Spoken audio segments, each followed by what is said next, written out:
Hello, everybody. Welcome. Thank you for joining. Oh, Samantha, it was nice to see you.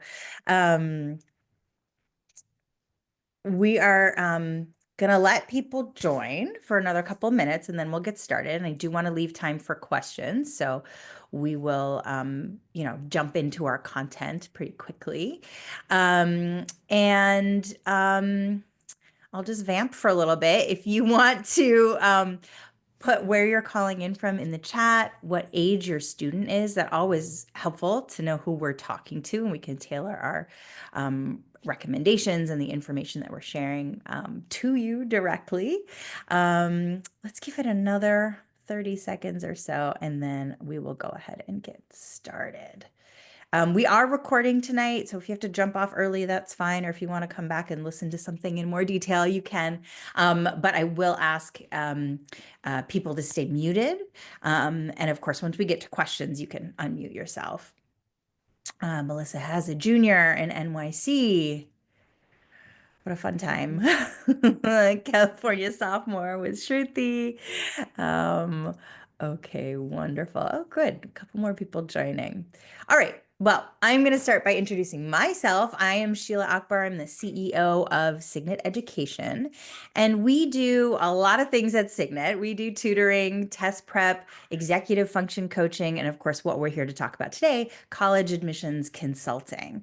And we have a whole team of former admissions officers at Signet that guide our families on a one-on-one basis through, all the years of high school, the steps of the process, all the essays, even the interviews. And today we've got some great experts in the room, Joanna Graham and James Hayashi, and I will let them introduce themselves in a moment. Now, Joanna's been with Signet for, I think, 2 years now, but has been in admissions for a very long time. James is a new friend of Signet, so we have a lot of friends in common. So I know he's going to share great information with you as well.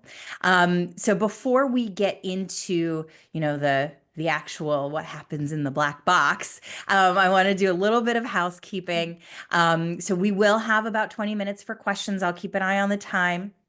But as your questions come up, or if you've come in knowing what questions you need answered, please put them in the chat. I will be monitoring them.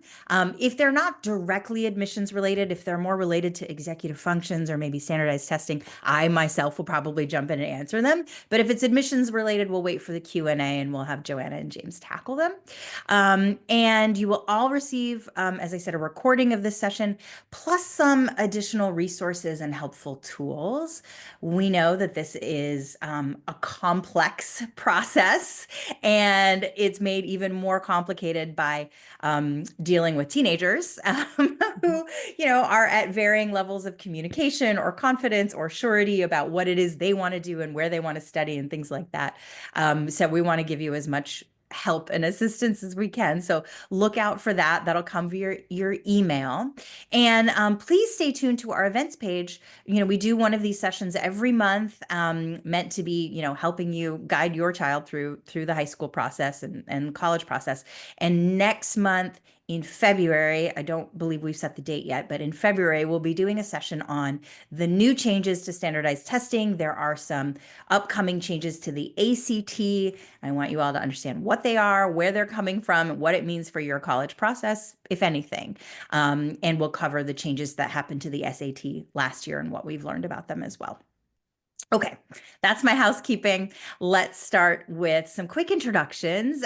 Joanna and James, if you could just tell us a little bit about your experience in admissions, where you've read applications and how long, that'd be great. Joanna, let's start with you. Sure. So, hi, everyone. My name is Joanna Graham. I'm based in Northern Virginia, just right outside of the Washington, D.C. area. I have been working in the higher ed admissions adjacent space now for 23 years. I built a whole corporate career as a chief marketing and product officer in the education and nonprofit space. But before that, I worked both on the standardized testing side as well as in admissions. I read applications at Georgetown for a couple of years. And in more recent years, I've read both undergrad and grad applications at a handful of universities, both in California as well as the state of Florida. I've been a part of the Signet team now for, I think Sheila said, I think I think I'm in my second cycle now. But I've been advising both high school students as well as young professionals on both college and pre-MBA admissions now for 23 years. And so delighted to be here with you all and share a couple of insights. Thanks, Joanna. James, let's hear from you. Yeah, I guess in kind of similar to Joanna, but maybe a little bit less time and duration. I've been helping students with their applications for about the last decade or so. And of the last 4 years, I think, on the admissions reader side, been looking at USC applications, undergrad, first year, and transfer applications. Excellent. You're going to have both of you are going to have great perspectives to share from different ends of the country, and slightly different types of institutions, which we do want to keep in mind. The process is not exactly the same at any college, so we're really only representing the institutions we know, and sort of we'll give you general information about how the process works and all of that from based on that information. So I would like to start with some like real basics. I know we've got some parents of juniors in the room. They may know a little bit more about this process, but just speaking very broadly, when we say read an application, what are you actually reading? Joanna, let's start with you. So thank you, Sheila, for for caveating everything by saying the process is different at multiple universities, and admittedly the schools where I've read applications, the process has varied in terms of committee size, but by and large, when you think about sort of what is being read, most universities are employing what they call a holistic approach, and so they're looking at everything that a student is submitting. So the application includes starting with your transcript. So all of your grades from your high school courses, any additional coursework you've taken. They are going to look at test scores. So whether it be SAT, ACT, AP exams, things like that. And then obviously the big thing, the big elephant in the room that everyone talks about, the essays. And so obviously, the essays are a big component. How they're evaluated is going to vary school by school. We'll get more into that, I'm sure, in the conversation. But then also they're going to take a look at things at other supplemental things too. So letters of recommendation are going to be incredibly important. If the school like Georgetown offers students an opportunity to interview, they're going to look at that interview report as well. And then really just the other pieces, I would say the ancillary pieces are things like the activity list, descriptions. Again, those are going to vary school by school, whether you're applying to a Common App-based school or a school like the UCs where activity descriptions vary a little bit. But at a high level, that's essentially, those are all the major components of the application that are being evaluated. James, anything to add to that long list of things that students are submitting? I think because we're all looking at the same pieces, like Joanna alluded to, every school is going to weight the different pieces a little bit differently. But if you're a private school or even a public school in certain cases, you'll be looking at the Common App. So the pieces are essentially the same because you're submitting that same application. The only thing I would add is I kind of go essentially front to back through the Common App. So my tip would be, especially if you're a parent and you've never gone through the application process yet, create like maybe a fake Common App or UC account just to see what information you're putting in there, because that's exactly what we'll be seeing. I saw because I go front to back, I start with actually the demographic stuff. So I'm finding out what major is a student interested in, and that kind of is a filter that I look at the whole application through. Parent background information, like what are the parents' professions and is that related to the kids' major or career interest? Are the parents recently divorced? And that gives me, insight into potential turbulence in the household in the high school years. Um, yeah, so just that demographic stuff. Where does the student come from in terms of their school district, their neighborhood? Because all those pieces are kind of in there. And I just use that as a background as I'm looking through everything else that Joanna mentioned. That's great. I love that you went into that level of detail, and that tip is so essential. I have a fake Common App account where I pretend I'm the student. When you go to create an account, it'll ask you if you're a parent, a student, or an educator. I always pretend I'm the student because I want to know exactly what the student is seeing and what they're responding to. The other tip that I would give you that's related to that is to look on the Common App website at the list of forms that need to be submitted. You won't submit them. You won't need to like print them and then fill them out and submit them. Everything that you need to submit will go through the common application. But then you can see the kind of questions that your students' teachers will be responding to, their counselor will be responding to, the kind of questions that they need to answer about, the size of the school and whether they rank and, all of these other things. So that can be really helpful for a parent to just be aware of, right? That this is all information that gets communicated to the office. So yeah, great. Thank you for that addition. Okay. Now, either one of you open it up. When you read an application, what are you doing? Are you just reading and like reserving judgment? Are you taking notes? Are you annotating on a piece of software? Like, how are your thoughts as an admissions reader getting logged? I guess I can go first. Yeah, so at USC, we have our own little platform. I'm sure every university does. And I have a little card in which I can put any notes that I'm going to pass along to the next group of people who will read. Maybe for context, I'm a first round reader. So when I'm looking at application, after I'm done, I have 3 buttons I can push. One is consider for scholarship. The next is go to the next round. And the last one is likely to deny. And so I have a little electronic notepad that I'm taking notes on anything positive, negative, or just that just stands out in some other way that I pass along to the next group of people that will look if the student makes it that far. I would say the transcript, and a lot of people think of it as GPA, but it really is transcript, right? Meaning not just what's that 3 point whatever or 4 point something grade that you're looking at, but what classes has the student taken relative to what's offered at their school? How do those classes kind of inform or interact with the student's potential major? Is there a trend in grades going up or down? And also, what's like the level of rigor? Um, and then I look at all the pieces that Joanna just talked about and kind of make notes again, anything that stands out as interesting that I'd want the next person to pay attention to.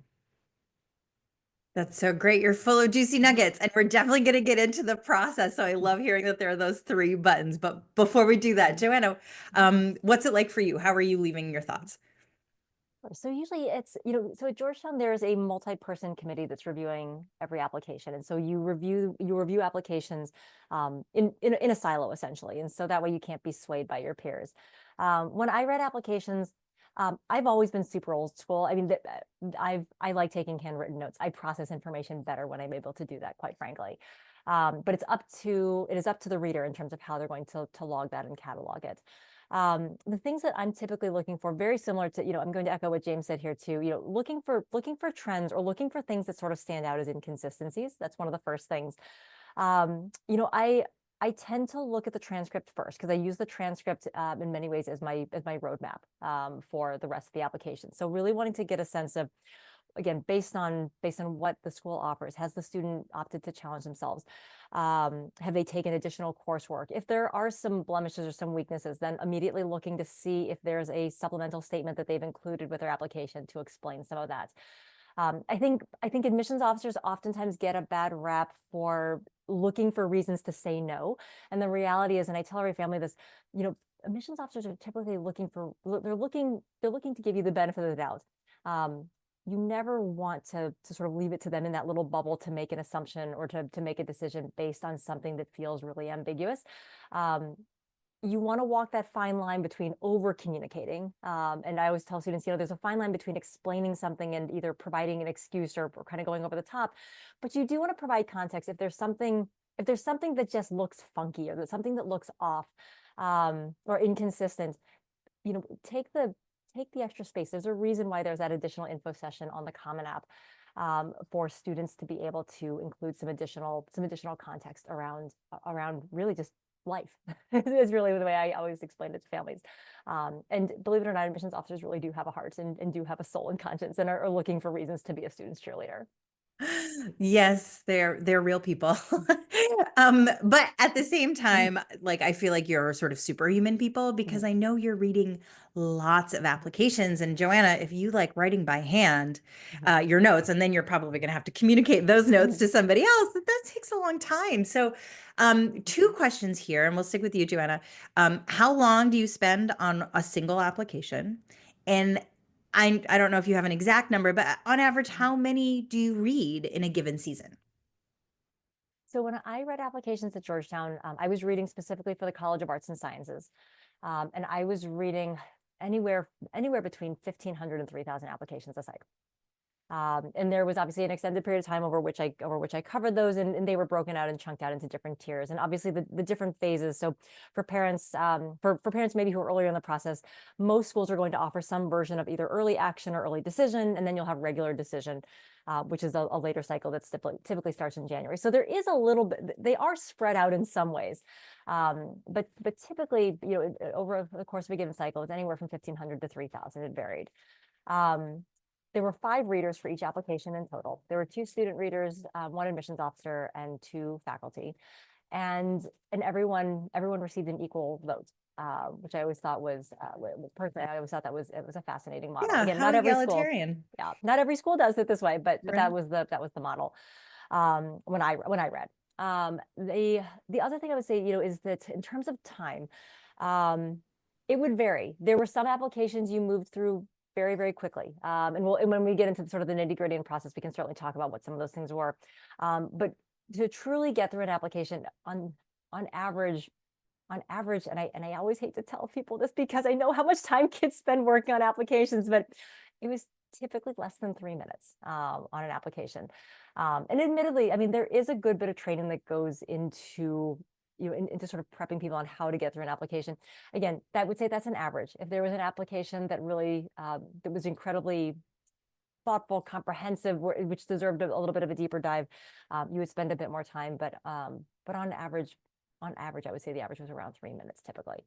The other thing that I will mention too, and I think in terms of just giving families guidance is, and I tell this to students all the time, is that you want to believe that the person reading your application is going to be doing so at 9 a.m. on a Monday morning when they have a cup of coffee, they're well rested, they've had a lovely weekend, and they're fully caffeinated, and they're bright-eyed and bushy-tailed. And the reality was that given the sheer volume, oftentimes the person reading your application, it might be 3 in the morning on a Friday night, and you are the 300th application they've read that day. It's just, it goes without saying, I always tell folks, it's so important to think about how to make yourself stand out, how to write in a way that's going to capture someone's attention, because you want to believe that the person reading your application is doing so 9 a.m. on a Monday morning. But the reality is you may be getting someone who's a little bit fried at the end of a very long week. And so anything that you can do to, to make sure that, to try to stand out, to make your intros a little snappier to capture their attention is certainly going to help as much as possible. Yeah, give them a little gift. Mhm. And referring to your like average 3 minutes, I've seen 2 or 3 minutes to 5 to 8 minutes maybe per application. I think it really does depend on the load. But the thing that I always tell students when they hear that number and they're like crushed, like I spent months on that essay and they're going to spend a matter of seconds on it, is I remind them their favorite novels, their favorite poems. It might take them a matter of hours to read, but it certainly took more than a matter of hours for somebody to write that masterpiece, right? We have to put a lot of time and thought and craft into creating the impression you want to create for it to land in a minute or 2 minutes or whatever it is, right? So don't be too discouraged by that number. James, anything to add there in terms of how long you spend on an application or how many you typically read? Yeah, so we're told about 15 minutes is what we're aiming for, so maybe a little bit more time. But that is an average. So there are some applications that it's a lot less. If I can tell, the student just is not ready for the type of rigor that USC expects of its applicants. And then sometimes it could be a little bit more than that. In terms of numbers, all of the part-time seasonal readers are given 50 a week. So it's about 200 a month. So that's about 800 a season, give or take. And we can ask for more when we have more time, and we could tell USC we're taking fewer if we're busy during the week, but it's about 50 a week typically. That's helpful context. Do you want to explain also what a part-time seasonal reader is versus a full admissions officer? Sure. So the full-time team, most of them, I think pretty much everyone, unless your director is like a regional territory representative. So during the year, they're traveling to places, they're representing SC at school fairs, and talking to students. And then they're spending, that's their full-time job that during reading season, they're in their office reading applications for probably 39 of the 40 hours a week. Seasonal people like me come in just for, November to about January, February for USC, and read. And we typically have some other job that may be related to admissions and maybe not. But we all have some kind of experience in that arena. And so they let us to come in and supplement because schools like SC get so many applications. So at the end of whenever it is, January or February, when the bulk of the applications are in, I kind of go away and wait till the next October, November before I start reading again. Great. And this is a great place to pivot into actually that process, right? So I'm sure the process was very different at both of your institutions, but James, walk us through what is the typical like process and, where are the selection points that would happen for an average application? Yeah, so many of you may know the early action, early decision kind of distinction and regular decision. So we start, of course, in November 1st. All of the early action applications are in for USC. So right after that, they assign it to us. We start reading, and I go through the parts that I had mentioned. And as I said, there's like 3 different options for those early applicants that I can decide from, either consider for scholarship. I'd say like maybe 2 to 5% of the kids, I'll put that in. Um, and then move on to the next level because SC has about in the last few years a 9-10% admit rate. I try to do like maybe 15% of the applications that I'm pushing through, and I figure the team will kind of, make the final selection for who that last 9 or 10% is. And then the rest are likely to deny. Um, Let's see. After that, I look at the regular decision pool. So once all the early action kids are done, we look at the regular decision students. And for USC, those students are no longer eligible for a scholarship. So I just have consider for next round or likely to deny. Um, and then after that, we look at transfer students once the first years are all in. So Um, if a student gets the consider for next round, do you know mhm. what happens then? I believe that they go to the department read. So whatever major that the student has chosen, the department will look at them. The process is like slightly different for the portfolio programs. So dance, music, architecture, any of those categories. The department usually looks at their materials first, including their portfolio. Then, if they really like whatever artistic or architectural material the student has produced, they'll send it to the academic readers, and we have to say like, yes, the student looks academically ready, or no, their art might be great, but we don't think they're academically qualified. So the process is a little reversed if you're in a portfolio type program. So that's the only distinction there. That's helpful. So my understanding is that at many schools, or maybe I don't know if we can quantify it as most colleges that use a holistic review system, which means there's like no formula, there are no cutoffs, right? Everything is really considered in the context of each student's background.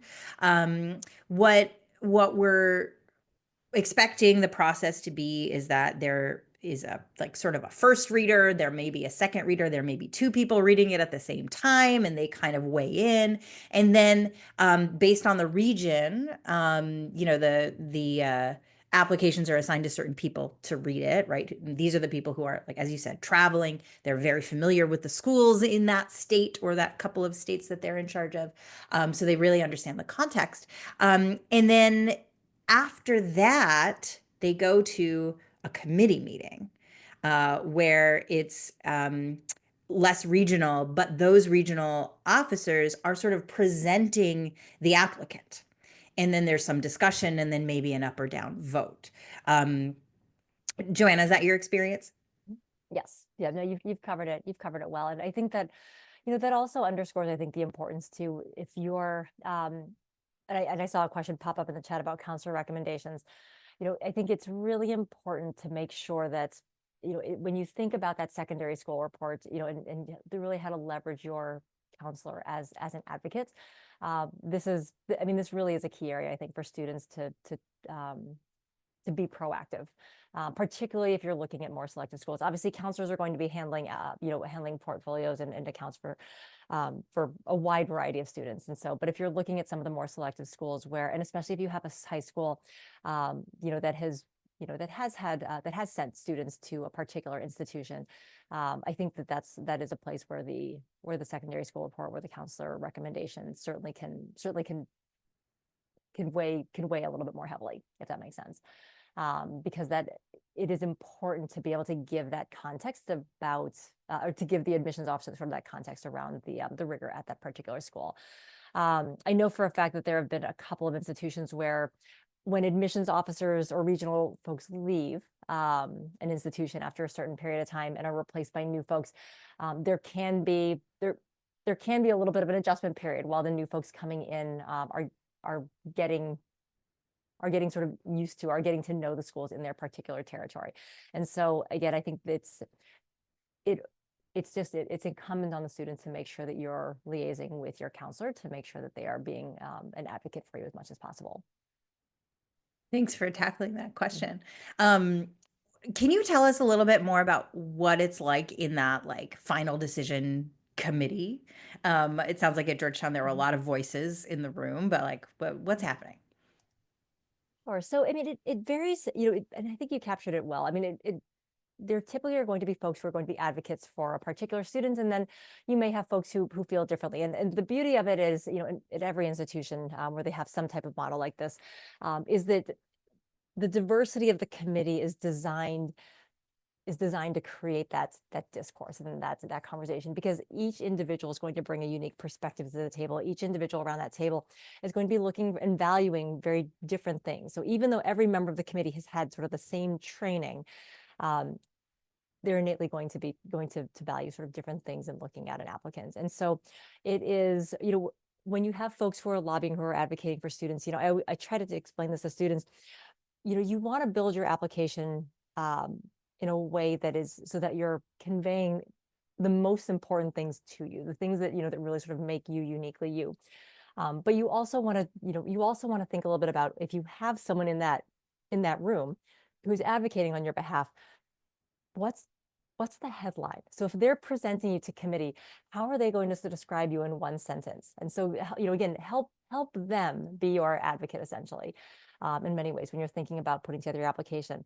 I think it's a common question that we oftentimes get from families too, that, is it better to be a generalist and good at a lot of things, or is it better to be a specialist? Is it easier to write that headline if you have a child who's a specialist in one or two things?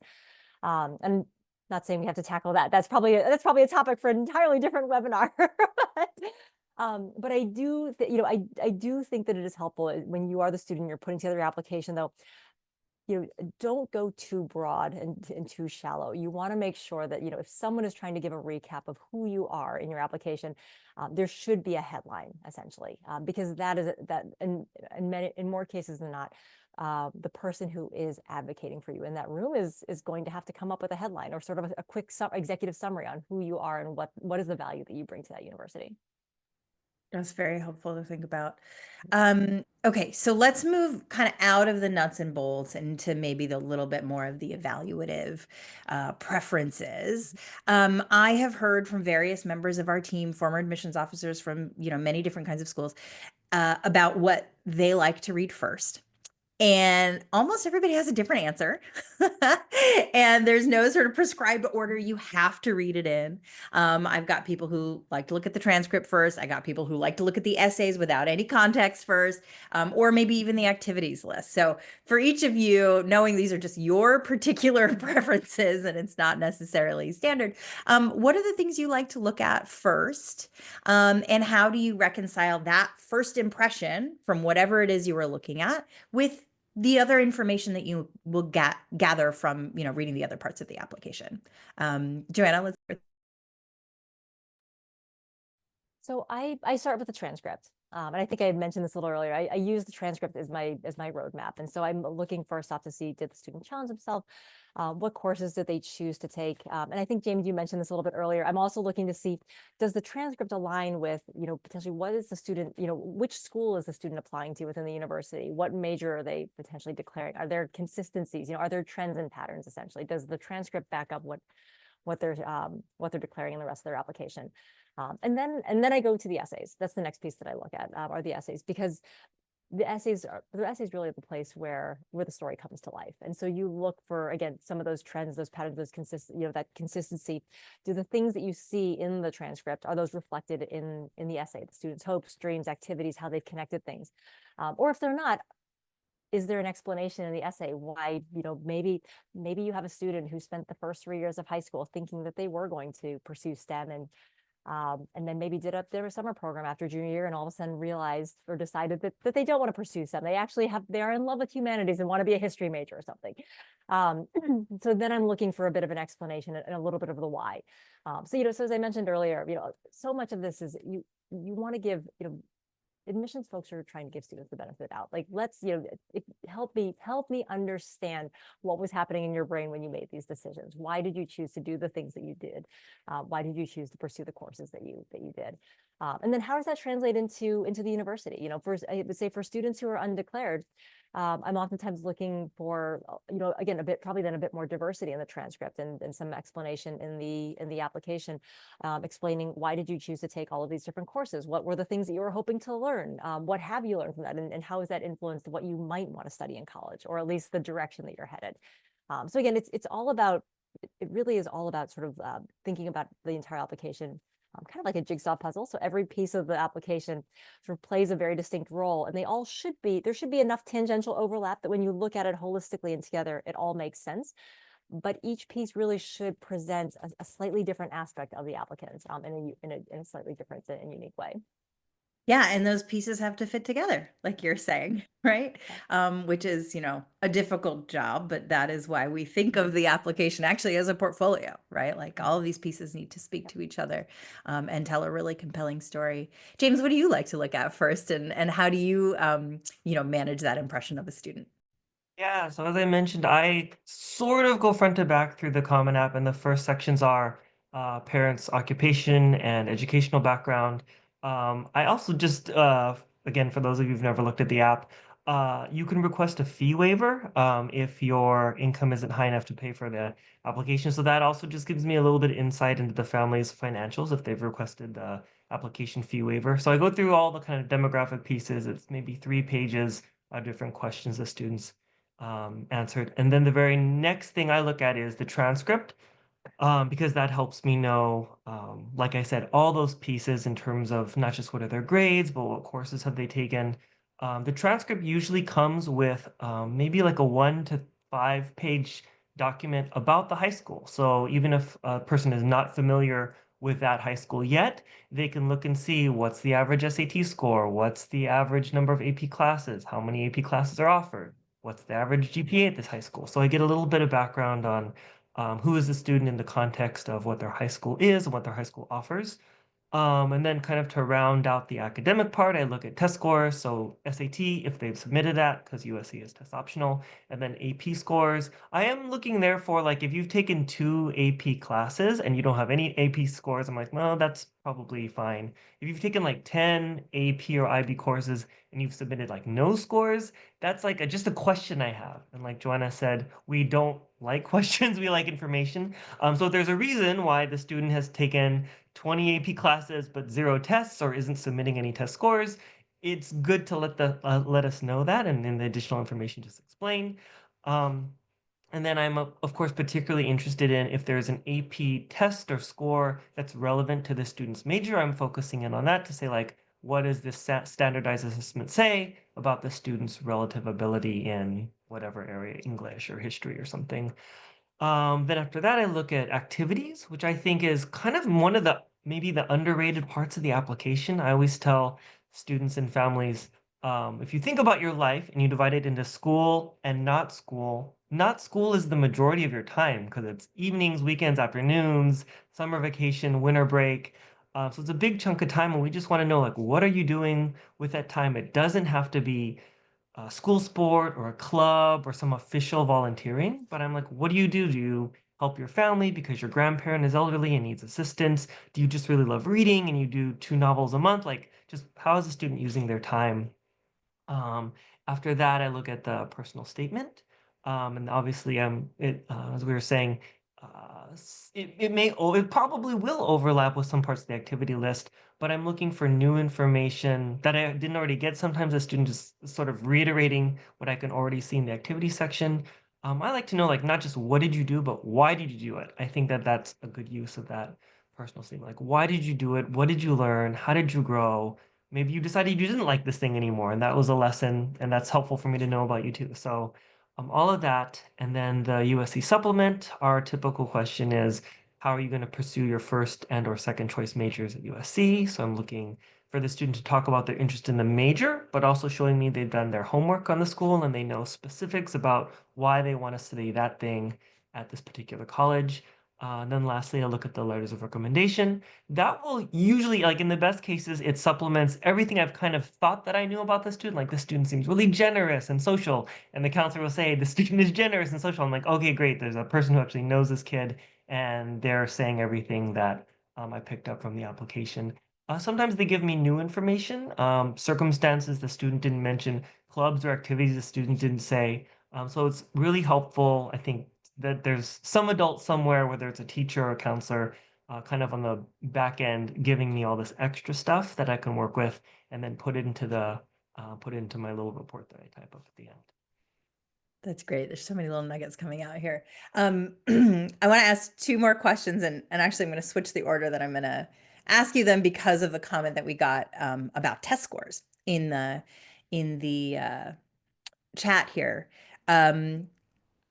Since test optional started, I think, but especially since COVID, when 95% of colleges went test optional, and so many parents were like skeptical of, wait, are you really test optional? Or do you really want to score and you're just saying you're test optional? I think over 400 colleges came together to say, no, we really are test optional. We assure you that if you apply without a test score, you will not be disadvantaged in any way.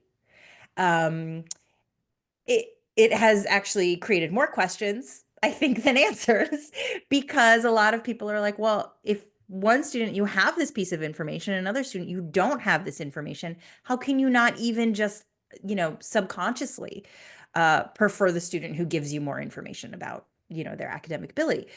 So I'm curious if either of you have anything to share about what it's like reading an application with a test score and what it's like without a test score, and how you kind of manage to not disadvantage or overly advantage, one or the other of those students. Joanna, any thoughts? So Georgetown, so I will say, when I read applications at Georgetown, it was pre-COVID.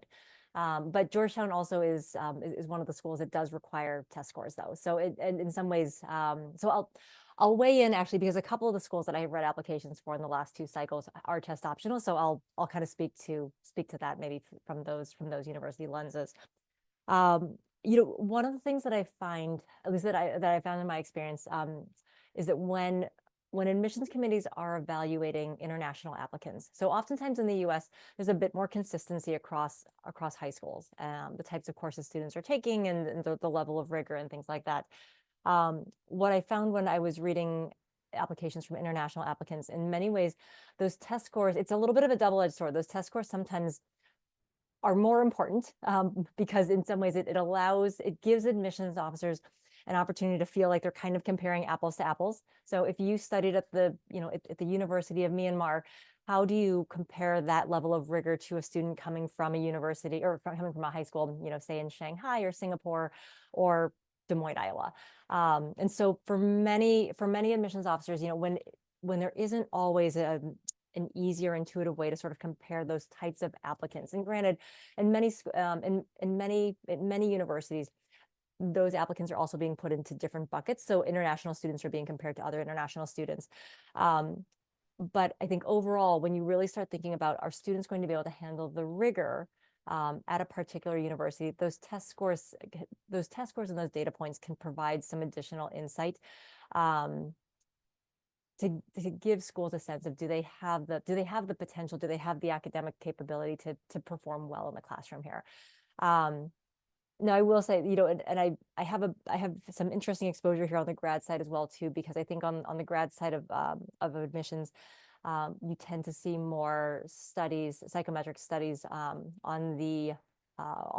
correlation basically between test scores and first year GPA and things like that. I'm not a psychometrician. I will start by saying that, but I'd like to think I played one on TV if I were ever to be cast as one, but just kidding. But the reality is in undergraduate admissions, I think there's most folks will tell you that there is less of a correlation between performance in the classroom and performance on the SAT or the ACT as opposed to, say, a graduate assessment. So I realize that that's probably a lot of data that's coming from a couple of different sources, but I think it is important when you are thinking about the decision that's right for you, in terms of, do you take the standardized test or not? Do you submit the standardized score or not? I do think it's important for students and families to really consider sort of the larger context, though. How is that score being used? Who is in your competitive set? And the other thing that I tell families too is, if you are making that decision to invest time and energy in preparing for a standardized test, it's all about trade-offs. And so what are you giving up in order to invest that maybe 20, 30, 40 hours into preparing for the SAT or the ACT? Could that time be better spent doing something else that actually shows up on your activity list? And so again, those are, I think, just some of the broader questions for folks to consider, besides just do I submit or not? How is it evaluated? What's the weight? How many stars does a 1500 on the SAT get me?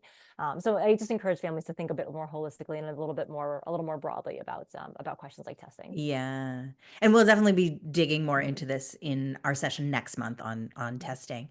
James, how does test optional kind of play out at USC when you're reading? Yeah, that's a good question. So if you look at and for context, I love data. I think it's helpful beyond just the feelings we have or the intuitions. So if you look at the data for SC in particular, the admit rate for students with scores and without scores is virtually identical. So you can kind of see there, we say we're test optional and we truly are test optional. If you just look at the numbers, there doesn't look like there's any advantage to submitting a score. That said, I want to say 2 or 3 years ago, my director said that they sent out a informal anonymous survey to all the students who were like actually first year students. And they said, did you take an SAT? And I think it was 98% of the students said, yes, I took one.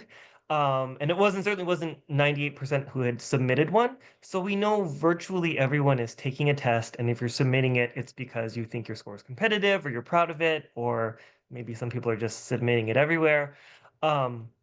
And I think that's my intuition is, or my guess and my hunch from talking to a lot of colleagues is that's kind of true at most colleges, where they assume that most people are taking a score. If you're not submitting it at a test optional place, it's because you didn't want to. So you can't really get around the fact that people are assuming that you probably have a score. That said, I really like the piece of information Joanna gave, or the advice, to think about the trade-offs. So I would say things like, how is that score being read at the schools that you really want to go to or you're applying into? I believe Chicago is still test optional, but if you go to their website and read their verbiage, it says we expect that the vast majority of students are taking a test, and in parentheses then kind of in probably submitting one. So they are test optional, but they really prefer to see one, right? And so think about the schools, and also what could you be doing with that time if you know you're just not a great test taker and it's going to take a massive amount of energy and effort to get your score up. It might be better spent doing something, one, that you're really going to like, and two, that's going to advance your application in ways that a test score may not. And if you're like at a 1570 and you just really think you want to get a 1600, again, think about how much time and energy that's going to take and what you could do with that instead. Yeah, that's a really good point. A lot of times it's time to stop. There are better things you can do with your time. And to answer, Dave, your question specifically, every school is going to treat a test score differently for almost every student, depending on what the strengths are in their application, right? students applying to the same school to the same major who have different, rigors of the general high school classes they've taken, or taken more AP classes, or have done, something more significant with their summers that really shows their academic, ability or something like that. So a test score is going to be a little different. In your particular case, where your daughter has a really good SAT or ACT score, excuse me, but not perfect grades and limited extracurriculars, that score is probably going to help them in the process, just because it's going to assure the admissions officers, like, oh, this student is actually capable. There may be some other story going on with the grades that you may want to tell in the application. But I don't want you to think that having even a perfect ACT score is going to completely overshadow, mediocre grades, right? It's not like a trade-off in that sense. Makes I sense. hope that's Thank you. helpful. Yeah. That's great. Okay, so we're at the 15 minutes to the end mark, so I think we should pivot to questions. So there are a couple of questions in the chat that we'll come back to. If you have questions, feel free to put them in the chat, or wait your turn, come off of mute. While you're thinking or maybe typing, I will start with Lisa's question here. About AI. And I actually want to broaden her question a little bit. She's asking about, student use of AI, how that may change how you read an essay. But I'm also curious if you're aware, there have been several headlines and surveys recently, actually, about how admissions officers use AI to help them in their decision making. So any thoughts on AI, Joanna? So when, so a lot of thoughts. Let me think. Let me think about how best to filter these. From a student perspective, so let me talk about this in terms of the guidance that I give families. Students are asking all the time, like, how can I use ChatGPT or Perplexity or fill in the blank for whatever your preferred AI tool is? Because everyone is using AI in some capacity or not. I will tell you, I think that there certainly are uses for AI when it comes to the college application. If you are looking to leverage AI to maybe to help with proofing of your essay, or to smooth out some language, or look for redundancies, almost as is that one of those final editing tools. I think that is a perfectly acceptable use of AI.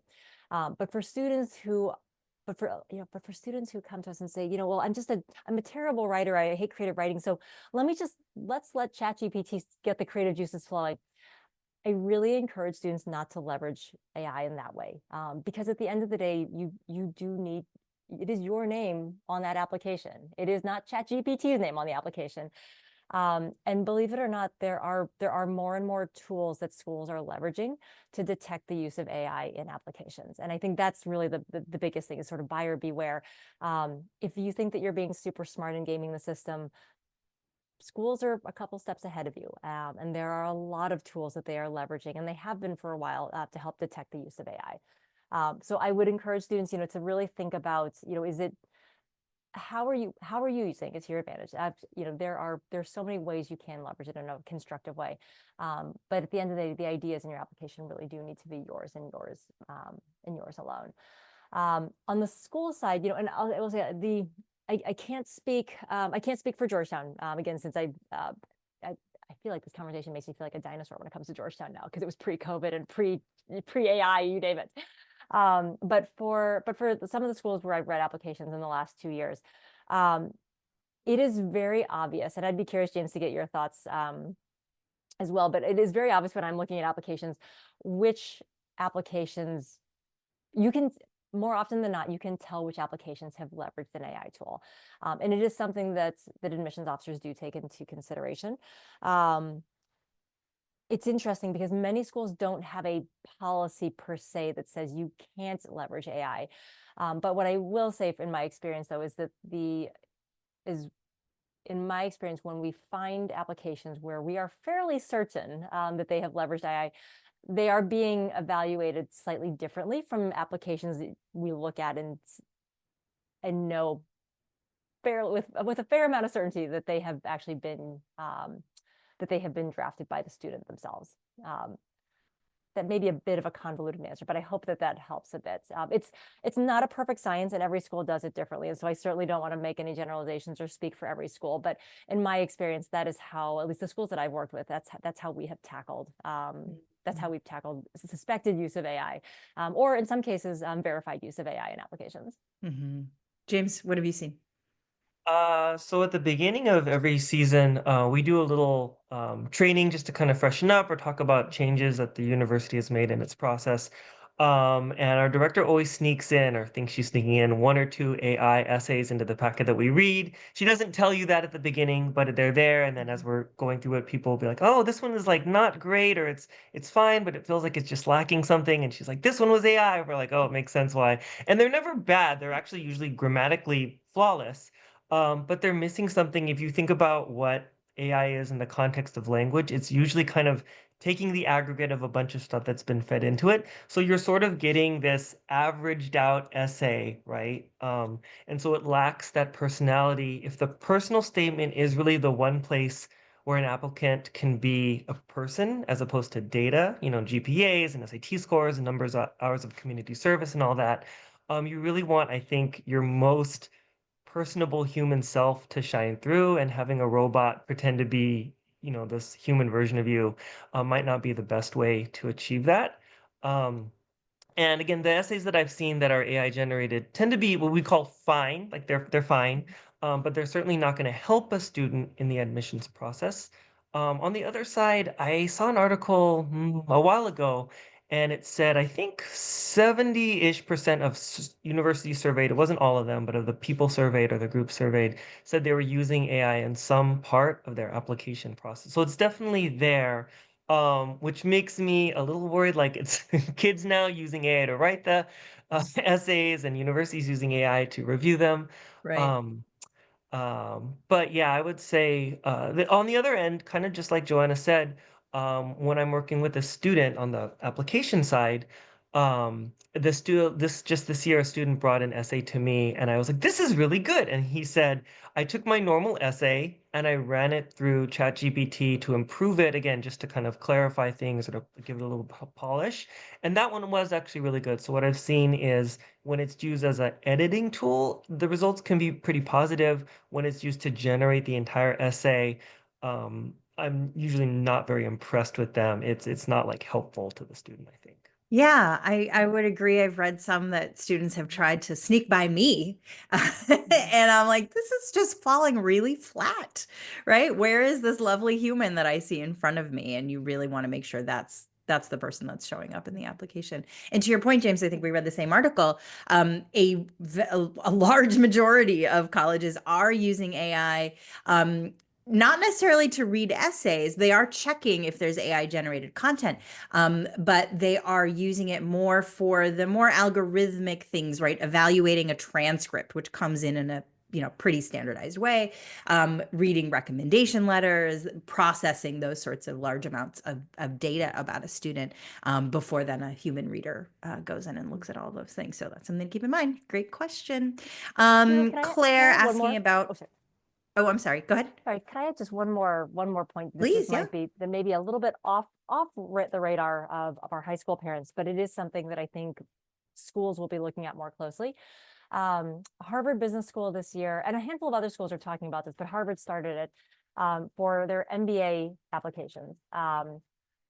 They were so concerned with it that there used to be on the GMAT and the GRE, there used to be an essay component. It was called the analytical writing assessment. It's gone away. But Harvard has now basically gone back to GMAC and said, hey, we want some type of standardized writing sample that is administered in a controlled setting, because we want proof that students can write and that are actually writing. And so it's something that a lot of my friends and colleagues in higher ed, particularly on the grad school side of things, are talking about. But I think it'll be interesting to see if, I don't know how they would potentially scale something like this at the undergrad level, but I think it is an interesting indicator, though, that schools are painfully aware that this is an issue, and are looking for new innovative ways to really see our students.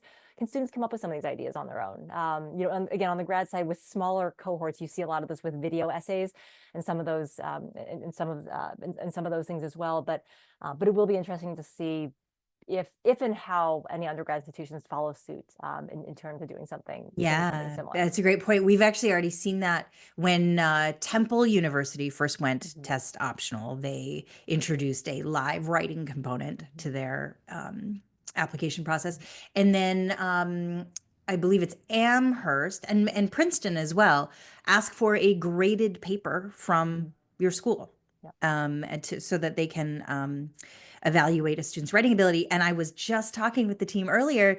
This year, I really noticed our students don't know how to write. And it was pronounced this particular year. And I was like, okay, we need to get our students reading more and writing more at an earlier age before they are at the college application process, because then it's just a Band-Aid, right? And they're going off to college. They need to know how to write in college. So something to think about, parents. Okay, we've got a couple minutes left. I think the question, oh, there's some really good questions in here. I'm happy to stay on just a little bit longer to answer them, but I'll let Joanna and James go. Yeah, Kate, I will say just very quickly, colleges do know the timeline for testing with IB, and that it, the tests happen after college admissions decisions have already gone out. It's complicated, but yes, they are very well aware of that. Claire, AP courses and AP scores matter differently depending on what the student is applying for and what the school is looking for. So it's not like we can give you an answer. It counts for 40% or something like that. But Ruchika asked a really interesting question. How do you read when a student has done a summer program at your college that you are reading applications for? How does that influence your, decision making there? Either one of you. So I don't read it as really different than if they did the same program at any other college. Like obviously it's helpful that they're doing something with their summer. It's good that they're investigating a subject or an area that might be related to their major or their career.